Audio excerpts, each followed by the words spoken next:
তোমাদের হুজুর মাওলানারা সব কি বলে না, নামাজ পড়ো, রোজা রাখো, আল্লাহকে ভয় করো, ওসব আমি মানি না, বুঝলে? কেন মানেন না? কেন মানতে যাবো শুনি? মানুষ মনে করে সব শেষ, এটা করো ওটা করো, এটা আবার কি?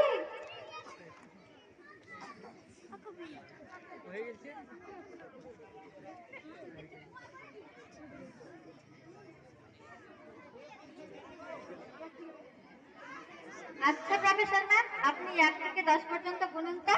আরে এই প্রশ্নের সাথে 1 থেকে 10 পর্যন্ত গুনার কি আছে? আপনাকে গুনতে বলেছে তাই গুনুন। ঠিক আছে, আমি আমার প্রশ্নের উত্তর পাওয়ার জন্য 1 থেকে 10 পর্যন্ত গুনছি।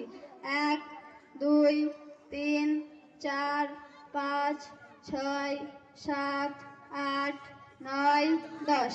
ঠিক আছে, এবার উল্টো করে গুনুন।